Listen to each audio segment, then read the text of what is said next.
ನಮಸ್ಕಾರ. N R news ಕನ್ನಡಗೆ ಸ್ವಾಗತ ಸುಸ್ವಾಗತ. ನಮಸ್ಕಾರ. ಓಂ ಶ್ರೀ ಗುರು ಬಸವಲಿಂಗಾಯ ನಮಃ.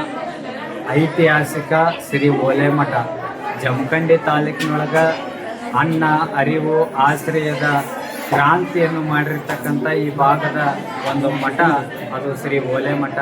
ಆ ಓಲೆಮಠದ ಜಾತ್ರಾ ಮಹೋತ್ಸವ ಪ್ರತಿ ವರ್ಷದ ಪದ್ಧತಿಯಂತೆ ಬಸವ ಜಯಂತಿ ನಿಮಿತ್ತ ಭಾಳ ಅದ್ಭುತವಾಗಿ ಜಾತ್ರೆ ಜರುಗ್ತಾ ಬಂದಿದೆ ಪ್ರತಿ ವರ್ಷ.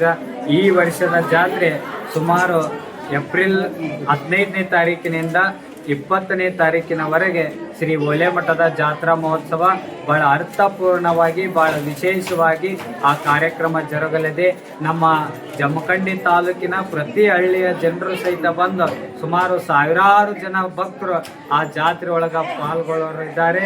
ಅದಕ್ಕೆ ಕಾರಣ ನೀವೆಲ್ಲರೂ ಸಹಿತ ಆ ಜಾತ್ರೆಗೆ ಬಂದು ಏಪ್ರಿಲ್ 15ರಿಂದ ಸಾಯಂಕಾಲ ಪ್ರವಚನ ನಡೀತದ. 19ನೇ ತಾರೀಕಿನವರೆಗೆ 20ನೇ ತಾರೀಕಿನಂದು ಬೆಳಗ್ಗೆ ಬಸವಣ್ಣವರ ಒಂದು ಮೂರ್ತಿ ಮೆರವಣಿಗೆ, ವಿಶೇಷ ಮೂರ್ತಿ ಮೆರವಣಿಗೆ ಯಾವ ತರನಾಗಿ ನಡೀತದ ಅಂತಂದ್ರೆ ಎಲ್ಲ ಊರೊಳಗೆ ಎಲ್ಲ ಮೆರವಣಿಗೆ ಹಂಗೆ ನಡೀತಾವೆ, ಕುಂಭ ಕಳಸದೊಂದಿಗೆ ನಡೀತಾವೆ.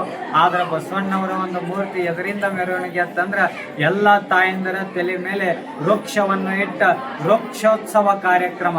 ಯಾಕಂದ್ರೆ ಪರಿಸರ ಜಾಗೃತಿ ಒಂದು ಅಭಿಯಾನವನ್ನು ಮಾಡಬೇಕು, ಎಲ್ಲರಿಗೂ ಪರಿಸರದ ಬಗ್ಗೆ ಕಾಳಜಿ ವಹಿಸಬೇಕನ್ನುವಂಥ ಸಂದೇಶವನ್ನು ಕೊಡಲು ಎಲ್ಲ ತಾಯಂದಿರ ಮೇಲೆ ವೃಕ್ಷವನ್ನು ಇಟ್ಟು ಆ ಬಸವಣ್ಣವರ ಒಂದು ಮೂರ್ತಿಯನ್ನು ಮೆರವಣಿಗೆ ನಾವು ಮಾಡ್ತಾ ಇದ್ದೇವೆ. ಮತ್ತು ಸಾಯಂಕಾಲ 20ನೇ ತಾರೀಕು 5 ಗಂಟೆಗೆ ಭವ್ಯವಾದ ರಥೋತ್ಸವ ಜರುಗಲಿದೆ. ಹಲವಾರು ಮಹಾತ್ಮರು, ಚಿಂತಕರು, ರಾಜಕೀಯ ಧುರೀಣರು ಈ ಕಾರ್ಯಕ್ರಮದೊಳಗೆ ಭಾಗವಹಿಸಲಿದ್ದಾರೆ. ಅದಕ್ಕೆ ತಾವೆಲ್ಲ ಭಕ್ತರು ನಿಮ್ಮ ಓಲೆಮಠದ ಕಾರ್ಯಕ್ರಮಕ್ಕೆ ನೀವೆಲ್ಲರೂ ಸಹಿತ ಬಂದು ಆ ಕಾರ್ಯಕ್ರಮವನ್ನು ಯಶಸ್ವಿ ಮಾಡಿಕೊಡ್ರಿ ಅಂತಕ್ಕಂಥ ಮಾತನ್ನು ಹೇಳಿ, ನೀವು ಬನ್ನಿ ನಿಮ್ಮವರನ್ನು ಕರಿತನ್ನಿ ಅಂತಕ್ಕಂಥ ಮಾತೇಳಿ ನನ್ನ 2 ಮಾತುಗಳು